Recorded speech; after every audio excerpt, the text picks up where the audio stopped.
മലയാളക്കരയെ ഞെട്ടിച്ച മരണവാർത്തയായിരുന്നു നടൻ കലാഭവൻ മണിയുടേത്. ആരോഗ്യവാനായിരുന്ന നടൻ മരണപ്പെട്ടെന്ന വാർത്ത പുറത്തു വന്നത് ആർക്കും ഉൾക്കൊള്ളാൻ പോലും സാധിച്ചില്ല. ഇതിനോട് അനുബന്ധിച്ച് ദുരൂഹത ഉയരുകയും മണിയുടെ സുഹൃത്തുക്കളായ താരങ്ങൾക്കെതിരെ വരെ വിമർശനം ഉയരുകയും ചെയ്തു. 2016 മാർച്ച് 6-നാണ് 45-ാമത്തെ വയസ്സിൽ കലാഭവൻ മണി മരണപ്പെടുന്നത്. നടൻ ഓർമ്മയായിട്ട് 9 വർഷങ്ങൾ കഴിഞ്ഞു.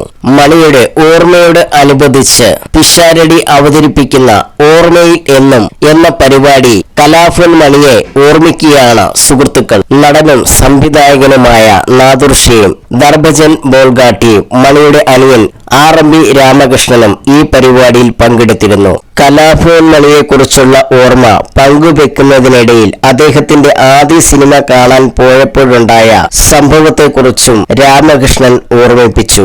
കലാഭവൻ മണി ആദ്യമായി അഭിനയിച്ച സിനിമ കാണാൻ അച്ഛനെയും കൂട്ടി പോയപ്പോഴുണ്ടായ അനുഭവമാണ് അനിയൻ RMB രാമകൃഷ്ണൻ പങ്കുവച്ചത്. ദിലീപും മഞ്ജു വാര്യറും നായികമാരായി എത്തിയ സല്ലാപം എന്ന സിനിമയിലാണ് മണിച്ചേട്ടൻ അഭിനയിക്കുന്നത്.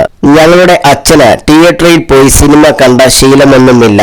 അതുപോലെ അച്ഛന് ഷർട്ട് ധരിക്കുന്ന ശീലം ഇല്ലായിരുന്നു. എങ്കിലും സല്ലാപം ചാലക്കുടി തിയേറ്ററിൽ വന്നപ്പോൾ അച്ഛനെ അത് കാണിക്കാൻ കൊണ്ടുപോയി. ചെറിയൊരു ഷർട്ട് വാങ്ങി നിർബന്ധിച്ച് അച്ഛനെ അമ്മയെ സിനിമ കാണിക്കാൻ കൊണ്ടുപോകേണ്ട ഉത്തരവാദിത്തം എനിക്കായിരുന്നു. ചേട്ടൻ അവിടേക്ക് വരും. അങ്ങനെ തിയേറ്ററിൽ സിനിമ കണ്ടിരിക്കുമ്പോൾ തന്നെ അച്ഛൻ ഷർട്ടൊക്കെ ഊരി തൂണിലിട്ടു. ഇടയ്ക്ക് മനോജ് K ജയൻ മണിച്ചേട്ടനെ തല്ലുന്ന സീൻ കണ്ടതോടെ അച്ഛൻ എഴുന്നേറ്റു. തിയേറ്ററിന്റെ അകത്ത് സ്റ്റെപ്പുകൾ ഉള്ളതൊന്നും അദ്ദേഹത്തിന് അറിയില്ല.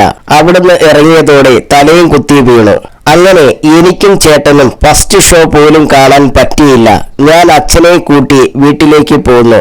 മക്കളെ ഒരാൾ ചീത്ത പറയുന്നതോ തല്ലുന്നതോ ഒന്നും അദ്ദേഹത്തിന് സഹിക്കില്ല എന്നും രാമകൃഷ്ണൻ പറഞ്ഞു. ഈ കഥ മണി തന്നോട് പറഞ്ഞുവെന്ന് നാദൃഷ പറഞ്ഞത്. അച്ഛനെയും കൊണ്ട് സിനിമയ്ക്ക് പോയ ശേഷം അദ്ദേഹം നാളെ തന്നെ മനോജ് Kനെ വീട്ടിൽ കയറി തല്ലണമെന്ന് പറഞ്ഞത്.